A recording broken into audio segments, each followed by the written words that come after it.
حدیث پاک میں آتا ہے کہ ہمیں اپنے ہر کام سے پہلے استخارہ کرنا چاہیے، یعنی اللہ تعالیٰ سے مشورہ کرنا چاہیے۔ اب استخارہ کرنے کے ڈفرنٹ طریقہ کار ہیں، آپ کسی بھی طریقے سے استخارہ کر سکتے ہیں۔ وہ آپ تسبیح کے ذریعے سے کر رہے ہیں، استخارے کی دعا پڑھ کے آپ سو جاتے ہیں، حاجت کے نفل پڑھ کے آپ استخارہ کر، کسی بھی اور طریقے سے آپ استخارہ کر سکتے ہیں، سارے طریقے ویلڈ ہیں۔ لیکن جو میرا طریقہ ہے وہ میں تسبیح سے استخارہ کرتا ہوں، یہ بہت اتھینٹک ہے، اور میں جتنی دفعہ بھی اس کو آزمایا ہے یا کیا ہے مجھے 100% رزلٹ ملے ہیں۔ آپ نے شادی کے لیے استخارہ کرنا کر سکتے ہیں، کسی جگہ پر رشتہ کرنا چاہیے یا نہیں کرنا چاہیے اس مقصد کے لیے کر سکتے ہیں، کہیں پر انویسٹمنٹ کرنی ہے وہاں کے لیے آپ کر سکتے ہیں، ویزا لگے گا کہ نہیں لگے گا، فلاں کنٹری کے لیے کرنا چاہیے یا نہیں کرنا چاہیے، غرض کے کسی بھی مقصد کے لیے آپ یہ استخارہ کر سکتے ہیں۔ بہت آسان ہے، 4-5 منٹ میں آپ کو اس کے رزلٹ مل جائیں گے۔ استخارہ کیا ہے کہ آپ نے 21 بار سورہ فاتحہ پڑھنی ہے، اول آخر 11 بار درود پاک، بسم اللہ شریف کے ساتھ سورہ فاتحہ پڑھنی ہے۔ بسم اللہ الرحمن الرحیم، الحمدللہ رب العالمین الرحمن الرحیم مالک یوم الدین، ایاک نعبد و ایاک نستعین، اہدنا الصراط المستقیم صراط الذین انعمت علیہم غیر المغضوب علیہم ولا الضالین پڑھ کے آپ نے تسبیح کے اوپر پھونک مار لینی ہے۔ اس کے بعد آپ نے سینٹر سے کوئی بھی دانہ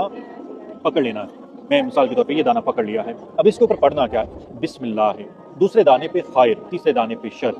جس ترتیب سے میں نے پکڑا ہے اس کو تسبیح کو آگے اسی لائن میں چلانا ہے، بیک ورڈ نہیں کہ یہ سائڈ کم ہے یا یہ زیادہ، جہاں سے پکڑ لیا وہاں سے سیدھے ہاتھ کو دانے گننا سٹارٹ کر دینا ہے۔ بسم اللہ خیر و شر، مقصد آپ کے ذہن میں ہونا چاہیے کہ میں فلاں مقصد کے لیے یہ استخارہ کر رہا ہوں، تو آپ نے پڑھتے چلے جانا ہے۔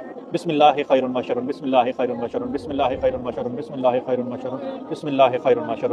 آخری دانے پہ اگر وہ شرن آ گیا ہے تو آپ کو وہ کام نہیں کرنا، آپ کو اس کام کے لیے منع ہے، اور استخارہ آپ نے کیا ہے یعنی اللہ تعالیٰ سے مشورہ کیا۔ اگر آپ وہ کام کریں گے تو آپ کو نقصان ہوگا، لیکن اگر اسی دانے پہ بسم اللہ آ جاتا ہے یا خیرون آ جاتا ہے تو اس کا مطلب ہے کہ آپ اس کام کو شروع کر سکتے ہیں، اس میں برکت ہے، اس میں خیر ہے۔ جب بھی آپ اس کو آزماتے ہیں تو صرف ایک دفعہ ہی آپ نے استخارہ کرنا ہے، ایسا نہیں ہے کہ آپ کا پہلی دفعہ بشرون آ گیا اور آپ اگلی دفعہ کریں، پھر اگلی دفعہ کریں، پھر اگلی دفعہ کریں، 11 بار اپنی سیٹسفیکشن کے لیے۔ تو آپ ایک بار کریں ٹھیک ہے، اگر آپ 11 بار کریں یا 1100 بار کریں اپنی سیٹسفیکشن کے لیے تو وہ ٹھیک نہیں ہے۔